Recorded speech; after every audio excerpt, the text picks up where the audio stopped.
I want to talk about Mexico. Let's head down south of the border to Mexico. This has been a contentious relationship lately between the United States and Mexican President Obrador. You'll recall just a few weeks ago, we had the Summit of the Americas in Los Angeles. Mexican President Obrador said, I'm not coming because you uninvited Honduras, Guatemala, Cuba, and because you didn't think that they were a democracy enough. They were democratic enough. So we're not coming. So he sent one of his lackeys.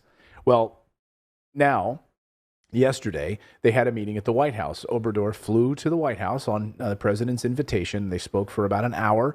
They had a meeting. There he is, sitting next to President Biden, having discussions. And they were talking about, among other things, trafficking, the border, on and on, trying to, I guess, mend fences. But Obrador got in a little bit of a jab on him. Like literally during the press conference, he was basically mocking President Biden, mocking the United States, saying, hey, your economy's not so good right now. And why don't you guys come down to Mexico? Here's how the New York Post covered the story. Mexico president invites Americans to buy cheaper gas in his country, which is exactly what he did. The Mexican president invited Americans to come across the border. If they lived in a border state, come down to Mexico. Our gas is much cheaper here. And I think this just speaks to the fracturing nature of this relationship and the fact that the United States is not as important to Latin America as it once was. Yes.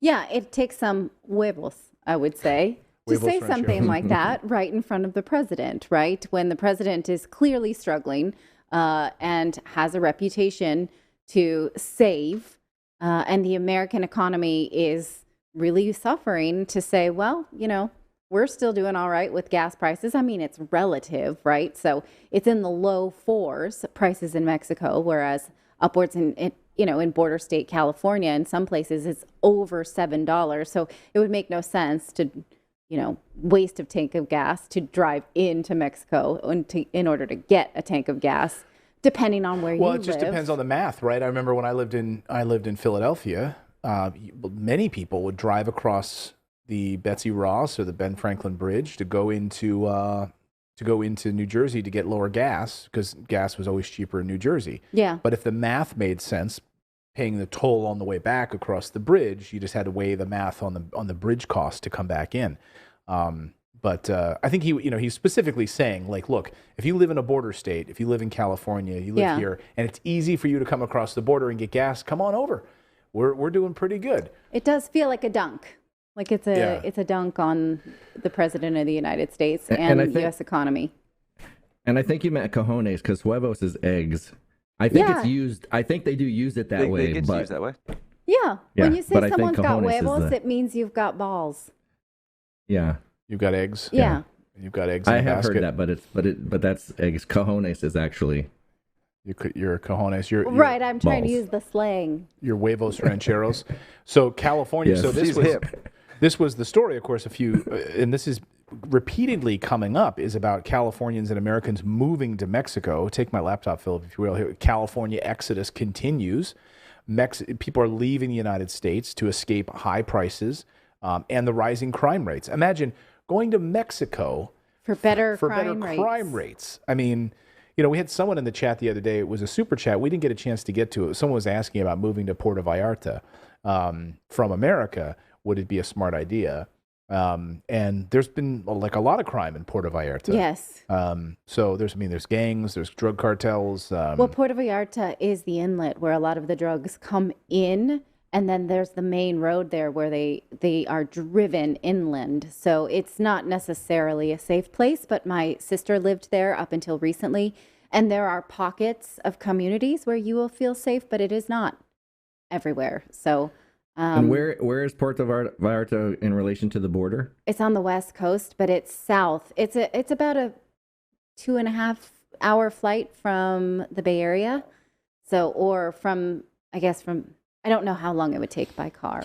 More than 360,000 Californians left in 2021 to go to Mexico. That's unbelievable. They're going to build a wall. Yeah.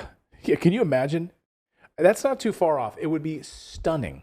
And this is actually one of the discussions they had was on the border. You actually have people going in reverse order. Like they're, going to Mexico. Maybe Mexican President Obrador should talk to President Biden about building a wall from the United States. Like we have too many United States citizens now coming to our country for a better way of life. Can you guys, if we build a wall, will you guys pay for it? Well, and I wonder now, like how many of the people coming over the border are actually Mexican and not from like, El Salvador and like further south. Well, it has been for a long like time. less now. Yeah. Most of them.